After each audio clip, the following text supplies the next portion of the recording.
The private dining room at Lumière was everything my mother had dreamed of for her 50th birthday celebration. Floor-to-ceiling windows overlooked the harbor, crystal chandeliers caught the morning light, and white orchids adorned every surface. The staff moved with practiced elegance, delivering course after course of exquisite food. I sat at the far end of the table, exactly where my sister Amanda had placed me, away from the important guests. My simple black dress and minimal jewelry stood in stark contrast to the designer outfits surrounding me. My mother wore Chanel. Amanda, seated at Mom's right hand, sparkled in Dior. Even my brother Daniel's girlfriend had clearly spent a fortune at Bergdorf's. Sophia, honey, are you still at that little bistro downtown? My mother's friend Eleanor asked, her voice dripping with practiced sympathy. What's it called again? Before I could answer, Daniel cut in. She moves around a lot. Different restaurants. You know how it is in that industry, unstable. Such a shame, Eleanor continued, patting my mother's hand. But Margaret, look at your other children. Daniel, a partner at Morrison & Associates at only 35. And Amanda, vice president at Nexus Corporation. You have so much to be proud of. My mother's smile was tight. Yes, well, we're very proud of Daniel and Amanda.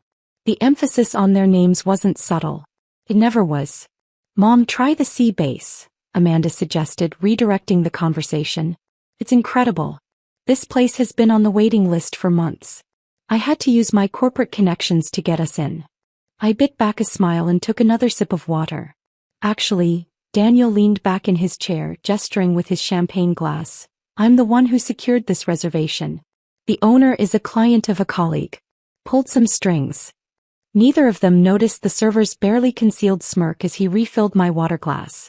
His name was Marcus and he'd worked for me for 3 years. He caught my eye for a fraction of a second and I gave him the slightest nod. Keep quiet. Sophia, you must see places like this all the time, Eleanor's daughter Bridget said. She meant well, but her pity was exhausting. Working in restaurants, I mean. Do you get to eat the fancy food? Sometimes we get staff meals, I said simply. Staff meals. Daniel laughed and others joined in. That's my little sister. Living on scraps while the rest of us wine and dine clients.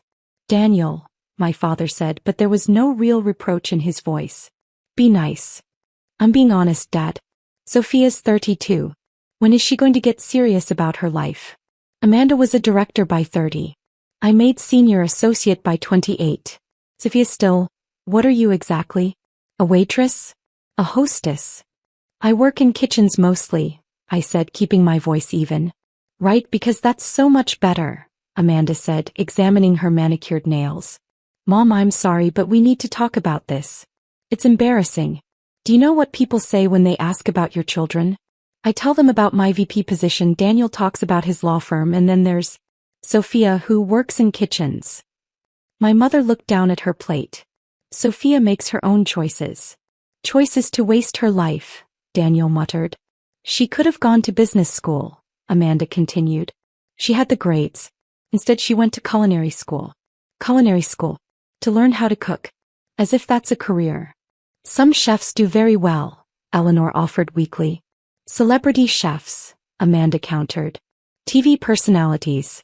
Not people who work the line in restaurant kitchens.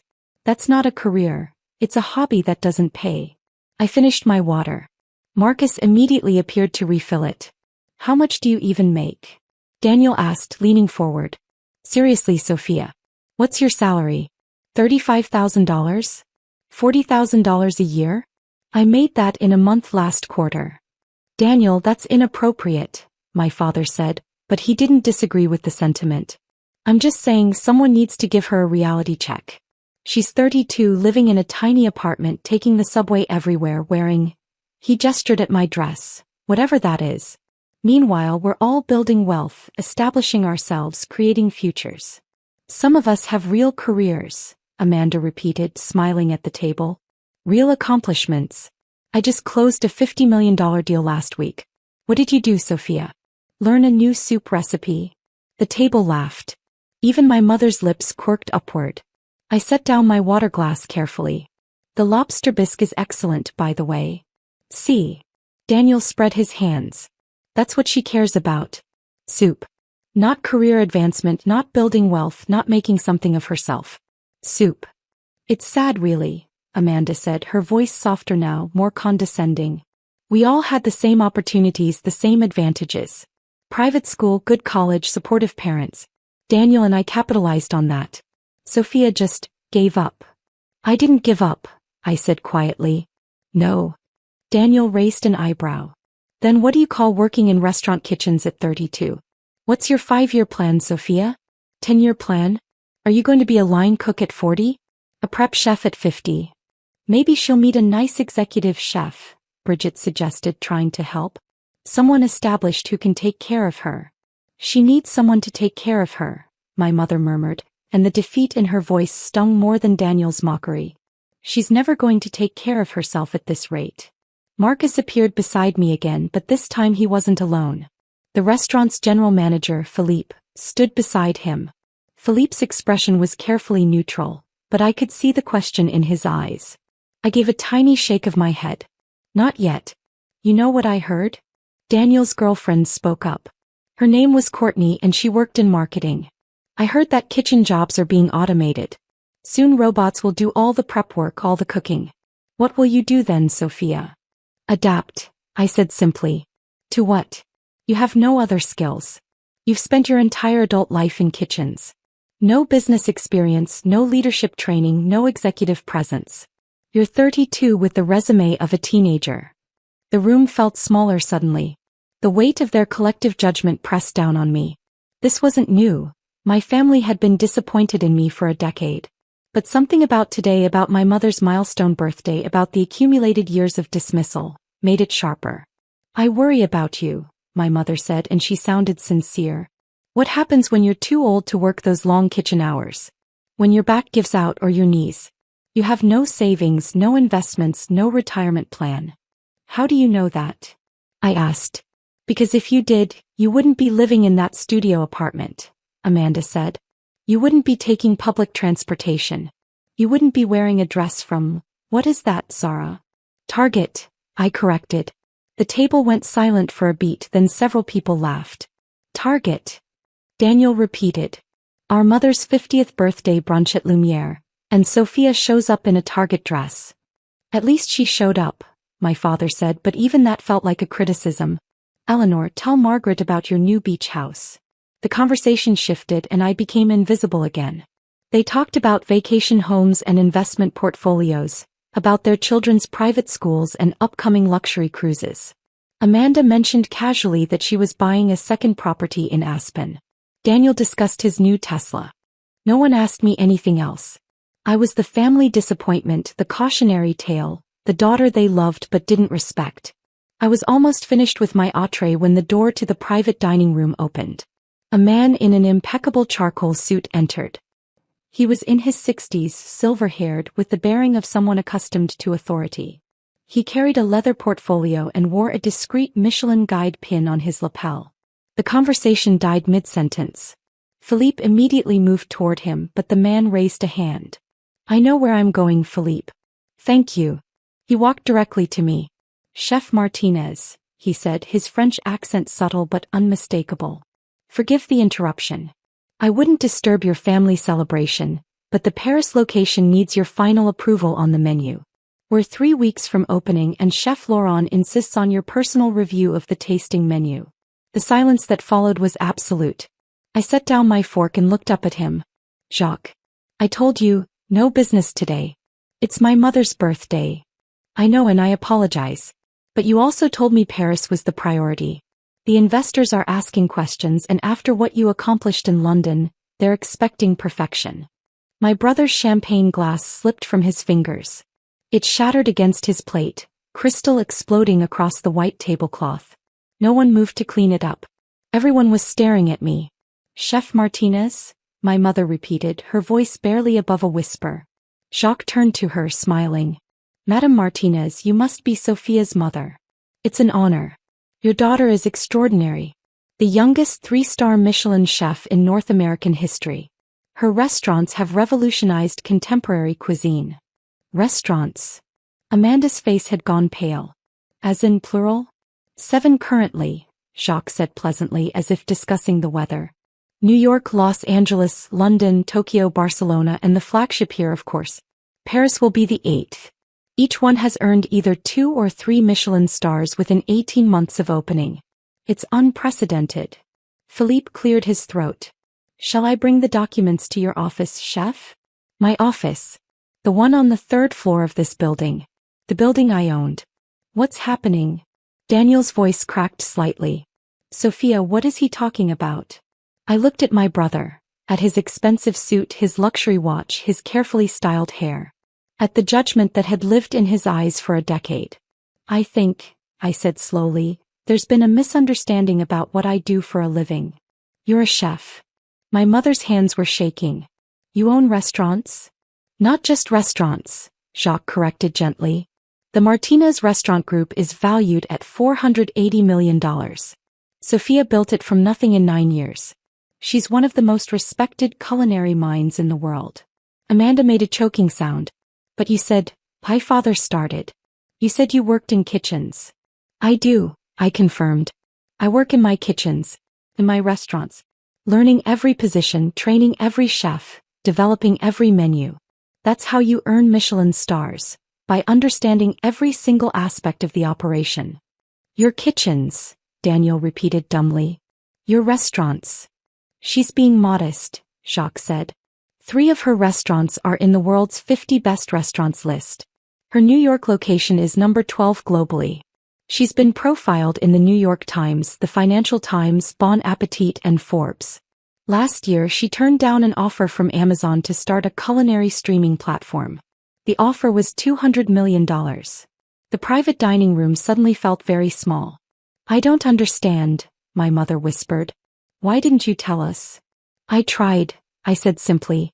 But every time I mentioned my work you changed the subject. Every time I invited you to one of my restaurants, you were too busy. You weren't interested in my little cooking projects. Your cooking projects, Amanda repeated, her voice hollow. You own this restaurant? Lumière. The entire building actually, Philippe interjected. 6 floors. The restaurant occupies the first 3. Chef Martinez's offices and development kitchen are on the 4th and 5th floors. The 6th is her private residence when she's in the city. I watched the information hit them like physical blows. The reservation, Daniel said slowly. You said you pulled strings. Philippe's smile was professional but unmistakably satisfied. Mr. Martinez, you left 3 voicemails claiming to be a friend of the owner. We don't typically respond to those. But when Chef Martinez heard her family wanted to celebrate here, she instructed us to provide the best table and her personal attention to the menu. You planned this. My mother looked around the room as if seeing it for the first time. This entire brunch? I planned to give you a beautiful 50th birthday, I said. In one of my restaurants, prepared by my team, showcasing the work I've spent a decade building. I thought maybe finally you'd see that my choices weren't mistakes. They were just different from yours. Jacques shifted his weight. Chef, I really do need that approval. The Paris investors are hosting a preview dinner in 3 weeks. The guest list includes the French Minister of Culture. Send the menu to my tablet, I said. I'll review it tonight. You have a Paris restaurant opening, Amanda said faintly. In 3 weeks. The 8th location, I confirmed. We're also in development talks for Dubai and Singapore, but those are at least 2 years out. I want to make sure Paris is perfect first. The Martinez Group doesn't rush. The Martinez Group, Daniel repeated. That's you. You're the Martinez Group. Technically it's mine and my business partners. Ricardo Torres, he handles all the business operations while I focus on the culinary side. He's brilliant. We met at culinary school. He was in the business management program. How much? My father asked suddenly. How much is your share worth? Dad. How much, Sophia? I looked at Jacques, who nodded permission. About $290 million, I said quietly. Give or take, depending on quarterly performance. My sister made a sound like she'd been punched. But you drive a... My mother trailed off. A 2015 Honda Civic, I finished. Because I don't care about cars. I care about restaurants. About food. About building something meaningful. The Civic gets me where I need to go. Your apartment, Amanda whispered. That studio is a pied a terre, I said. I spend most of my time traveling between locations. When I'm here I usually stay upstairs. The studio is for when I want privacy. Plus the rent is $800 a month. Why would I give up a rent-controlled apartment in Manhattan? Daniel laughed. A sharp, almost hysterical sound. You're worth $290 million and you live in a rent-controlled studio. I live in 7 cities, I corrected. I have residences in each location near my restaurants. But yes, I keep the studio. It reminds me where I started. Where you started, my father said slowly, was here. With us. With advantages. With opportunities. Which I said. I went to culinary school on scholarship. You refused to pay for it, remember? You said it was a waste. So I got a full ride based on merit. Then I worked 80-hour weeks in other people's kitchens learning, saving every penny. I opened my first restaurant when I was 26 with $50,000 in savings and a loan I paid back in 18 months. You never asked us for help, my mother said. You never offered. You told me I was wasting my life. The truth hung in the air between us. Jacques cleared his throat delicately. Chef, I should also mention, the James Beard Foundation called. They want to schedule your acceptance speech for Best Chef, Northeast. It's in 6 weeks. James Beard Award, my mother repeated faintly. Her 4th, Philippe said, unable to hide his pride. She won Best New Chef 3 years ago, Best Chef, New York 2 years ago and Outstanding Chef last year. This year's Best Chef, Northeast brings her collection to 4. She's the youngest chef to ever win Outstanding Chef. I also need to mention, Jacques continued, checking his phone, that the Michelin ceremony is in 2 months. Tokyo and Barcelona are both expected to receive their 3rd stars. That would make 5 3-star restaurants in your portfolio. Only 2 other restaurant groups in the world have achieved that. 5 3-star Michelin restaurants. The magnitude of that achievement hung in the room. Why didn't you tell us? My mother's eyes were filling with tears. All these years, Sophia. Why let us think you were failing? I didn't let you think anything, I said, my voice steady. I told you I was working on my career. I invited you to openings. I sent you articles about my restaurants. You weren't interested. You assumed because I wasn't in a corporate office I wasn't successful. You measured my worth by your standards and found me lacking. We thought we were helping, my father said. Being honest with you. Pushing you to want more. I have more than you ever imagined, I said. I just built it differently. Daniel's voice was small when he spoke. I tried to get funding 6 months ago. For my firm's expansion. The venture capital firm turned me down. They said their portfolio was full. I said nothing. That was you, he continued, the realization dawning. The firm was Martinez Torres Ventures. That was your venture capital firm. One of several investment vehicles, Jacques confirmed. Chef Martinez and Mr. Torres have diversified holdings. Real estate, technology, sustainable food systems, culinary education programs. You could have funded my expansion, Daniel said. I could have, I agreed. But the business plan was weak. You wanted to open 3 new offices without sufficient client base to support them. It would have failed within 18 months. I don't invest in bad ideas even from family. But you let me get rejected. You let me think strangers were turning me down. Strangers were turning you down, I said. The investment committee reviews proposals blind. I recused myself when yours came through, but the decision was unanimous without me. Your business model was flawed. Amanda's voice was sharp. My company tried to hire you last year. For consulting. We were developing a corporate dining program and wanted culinary expertise. I know. You offered me $50,000 for 6 months of consulting work. Which you didn't respond to. Because my hourly consulting rate is $15,000, I said simply. Your offer was insultingly low. If you'd done any research you would have known that. But you assumed I'd be desperate for any opportunity. The color drained from Amanda's face. Philippe leaned in. Chef, I hate to interrupt, but the kitchen is requesting your presence. A VIP guest is asking to meet you. Who? Daniel Boulud. He's dining downstairs with his wife. Daniel Boulud. One of the most celebrated chefs in the world, with restaurants across the globe and a Michelin star collection that rivaled mine. Tell him I'll be down in 10 minutes, I said. Daniel Boulud wants to meet you, my mother said faintly. We're friends, I said. We collaborate occasionally. He's considering a partnership for a culinary school in France. We're co-investors in a sustainable seafood initiative. I stood straightening my target dress. Around the table my family sat frozen in shock. I need to get back to work, I said. Please enjoy the rest of your meal. Dessert is excellent. I developed the chocolate soufflé recipe myself. Everything today is complimentary, obviously. It's Mom's birthday. Sophia, my mother started, but I held up a hand.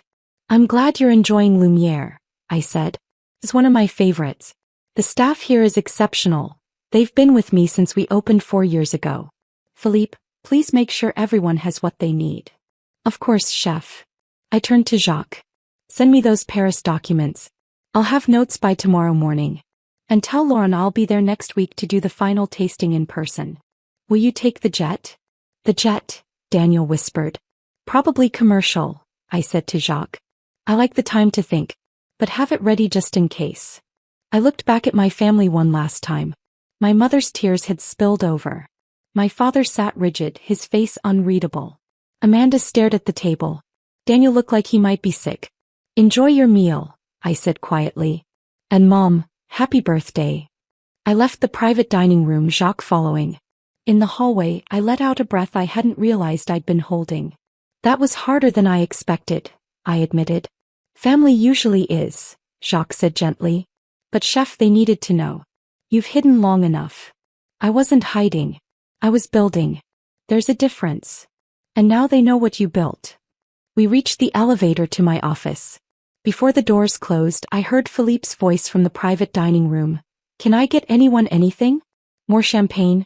Although I should mention, everything you've been drinking today is from Chef Martinez's personal wine collection. The Cristal is from her private reserve. I smiled as the elevator doors shut. 3 hours later, I was in my office reviewing the Paris menu when my phone buzzed. My mother. I let it ring once, twice, 3 times before answering. Hi, Mom. Sophia. Her voice was thick with tears. Can we talk? Really talk? I looked out the window at the harbor, at the city I'd conquered one perfect dish at a time. I'm flying to Paris next Wednesday, I said. I'll be gone for 2 weeks. But when I get back we could have dinner. Here at Lumière. Just family. A real conversation, not a performance. I'd like that. She paused. Sophia, I'm so sorry. I know. We were so wrong. Yes, I agreed. You were. Can you forgive us? I thought about all the years of dismissal, all the comments, all the assumptions. But I also thought about the drive it had given me, the determination to prove, if only to myself, that my path was valid. I'm working on it, I said honestly. But Mom, if we're going to rebuild this, you need to understand something. My success doesn't look like Daniel's or Amanda's. Looks like 80-hour weeks in hot kitchens. It looks like burned hands and aching feet and missing holidays because service doesn't stop. It looks like Target dresses because I'd rather invest in my restaurants than my wardrobe. My success is different. And different doesn't mean less. I understand now, she whispered. I'm so proud of you. Then when I get back from Paris, bring Dad. Bring Daniel and Amanda if they want to come. We'll sit down as a family in my restaurant and we'll start over. On equal terms this time. Thank you, she breathed. Thank you for not giving up on us. I'm a chef, Mom. I don't give up on anything. I just keep working until it's perfect. After we hung up, I returned to the Paris menu. Laurent had created something beautiful, but the timing on the duck needed adjustment. I made notes, sent them, then pulled up the designs for the Singapore location. My phone buzzed again. This time it was Daniel. You could have told me, he said without preamble. When I asked for funding. You could have just told me who you were. Would you have listened? Or would you have assumed I was lying? Silence. Your business plan was flawed, I said. But if you want to resubmit with corrections, the committee reviews proposals quarterly. Next deadline is in 6 weeks. Do the research this time. Understand your market. Build something sustainable. You'd consider it? I'd consider any solid business proposal. Family or not. That's how I built this, Daniel. By making smart decisions, not emotional ones. I was terrible to you today, Yes, I agreed. You were. Amanda feels awful. She should. Can we fix this? I thought about the years ahead, about whether my family could truly see me differently now. Whether they could respect the empire I'd built in the margins they'd dismissed. Maybe, I said. But Daniel, I'm not the same little sister you used to know. I'm not looking for your approval anymore. I built this without it. If you want to be part of my life, you need to respect what I've accomplished. All of it. Not just the parts that look like success to you. I do. I swear I do. Then prove it. Dinner when I get back from Paris. We'll start there. After I hung up, I stood at my office window looking down at the restaurant below. The lunch service was winding down. My staff moved through their routines with practiced precision. Every plate that left the kitchen was perfect because I'd trained them to accept nothing less. My phone buzzed with a message from Ricardo. Paris investors confirmed for preview. Also Singapore permits approved. We're good to break ground. I smiled and typed back. Perfect. See you in Paris next week. Jacques appeared in my doorway. Daniel Boulud sends his compliments on the menu. He wants to discuss a collaboration in Tokyo. Schedule something for next month, I said. After the Michelin ceremony. And your family? We'll see, I said. We'll see if they can accept who I really am. Because that was the truth they discovered today. I wasn't their disappointment. I never had been. I was exactly who I'd always planned to be. A chef who'd built an empire, one perfect dish at a time in the margins they couldn't see. And whether they joined me in this world I'd created or stayed in the one where I was still just the failed daughter, I would keep building. Keep creating. Keep proving that success isn't just one path. It's every path you're willing to work hard enough to perfect.